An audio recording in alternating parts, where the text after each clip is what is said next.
Well, funding for science is also very much on the chopping block in the president's proposed budget. That includes cuts to NASA. It's a fraught moment for the agency, particularly for those focused on Earth science and not human space travel. Just this weekend, President Trump announced he was withdrawing the nomination of his original pick to lead NASA, billionaire Jared Isaacman. Our Miles O'Brien has a look at all of this, starting with the proposed cuts.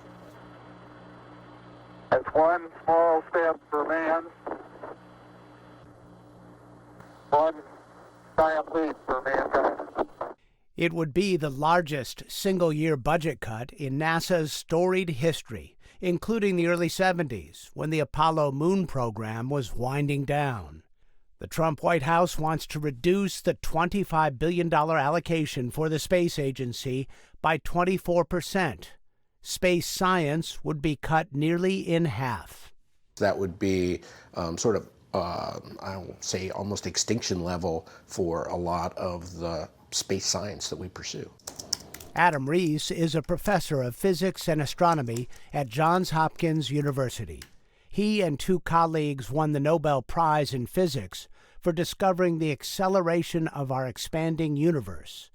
They used the Hubble Space Telescope, along with ground-based instruments, to collect their data. I think people are awed and inspired by the mystery of space, what's out there. These are, in the scheme of things, relatively modest investments for us as humans to do this most ambitious thing, to try to understand the place in which we live. The budget would eliminate a planned robotic mission to bring to Earth rock and regolith samples from the surface of Mars.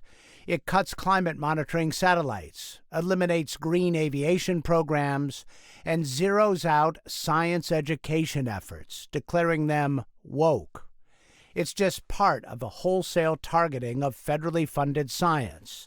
The National Science Foundation, the National Institutes of Health, the Centers for Disease Control and Prevention, the Environmental Protection Agency, and the National Oceanic and Atmospheric Administration are all facing steep cuts. It actually looks pretty bleak across the spectrum. John Grunsfeld is an astrophysicist and astronaut who flew 5 shuttle missions, including 3 to upgrade and repair Hubble. He later served as NASA's Associate Administrator for the Science Mission Directorate. It sends a signal that America is stepping back from leadership in virtually every science area, including NASA. The proposal for the NASA science budget is, in fact, cataclysmic for U.S. leadership in science.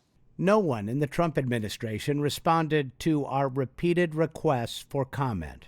Former National Space Council Executive Secretary Mark Albrecht was not a party to the White House budget proposal, but he helped lead the 2024 Trump transition team at NASA. Is the Trump administration anti-science? Absolutely not.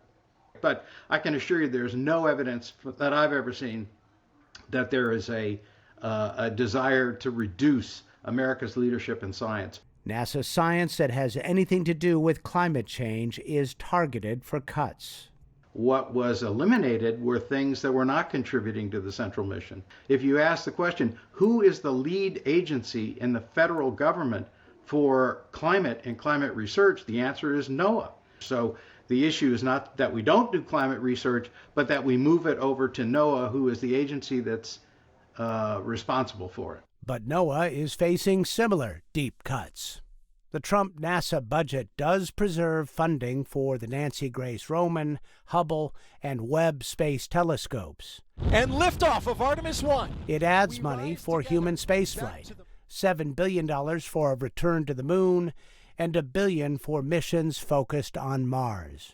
There's this singular focus on human spaceflight that NASA really has never historically had before. Lori Garver was the deputy administrator of NASA in the Obama years.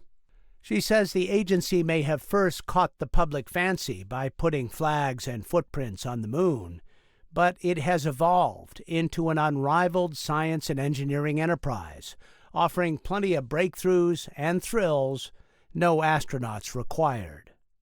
Underneath the human spaceflight program has always been aeronautics research, robotic, scientific exploration, and earth sciences, viewing the Earth from space. Those are the things that continue year after year to poll pretty high in the public realm. California Congressman George Whitesides is a former NASA chief of staff and CEO of Virgin Galactic. He's now the vice-ranking member on the Science Committee. What we see is a full-scale assault on science in America. It is probably the biggest attack on our scientific establishment in history. It's a poorly wielded chainsaw. Some Republicans suggest the chainsaw is required to refocus the federal science enterprise. There has been a lot of things that need reorientation, and I think they're getting reoriented. Could that, in fact, result in a couple of years with a big new push in science that is managed differently? I see no reason to believe that wouldn't be true. But as scientists look for opportunities in other countries, a brain drain is already underway. They say even a few years of retreat could lead to irreparable harm.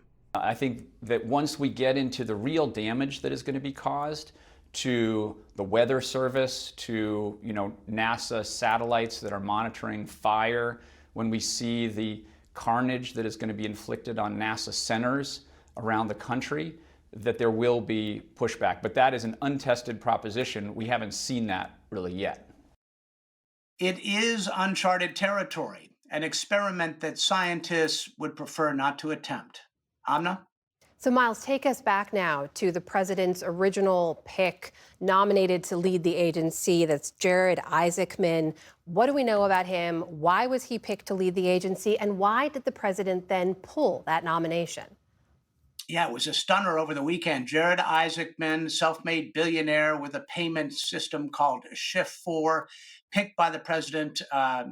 Isaacman with very close ties to Elon Musk, having purchased 2 space flights from SpaceX, conducting the first civilian spacewalk, among other things, owns a fleet of fighter jets, seemed kind of perfect for the job, went through his nomination hearings well, was well on his way to an upvote in the Senate to become the next NASA administrator. And then over the weekend, it got pulled by the White House. And the reason that's been given is that he has a history of giving to Democratic candidates over the years. I looked at the public records for that. He has indeed given to several Democratic candidates, also Republicans over the years, and he's not registered as a Democrat. I'm told this information was known to the White House from day one, so it's rather mysterious why this nomination was pulled so suddenly this past weekend. And what do we know, Miles, about what his leadership would have meant for NASA? It was a real generational shift. It's from, old space to very new, to from the commercial ventures were going to take center stage here. His close relationship with Elon Musk, his desire to explore using private rockets was quite obvious.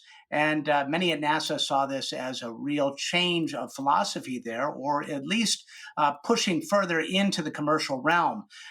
There are some choices that are being bandied about to potentially replace him as the NASA nominee. And some of them are retired Air Force generals, which would indicate a shift in an entirely different direction. Many Republicans would like to see space being moved more into the militaristic sphere. So it'll be interesting to see how this plays out at NASA amid all these very draconian budget cuts. And NASA's now facing its largest ever budget cut. What does it mean that this is a leaderless agency? Yeah, it'll take a time to get somebody else vetted through the process, through the hearings. And it's facing its biggest cut year to year ever, takes the agency back to its, adjusted for inflation, back to 1961 budget levels. So it cries out for a strong leader at this time, and it appears the corner office is going to be empty of a permanent leader for quite some time. All right, Miles O'Brien, always good to speak with you. Thank you so much. You're welcome, Amna.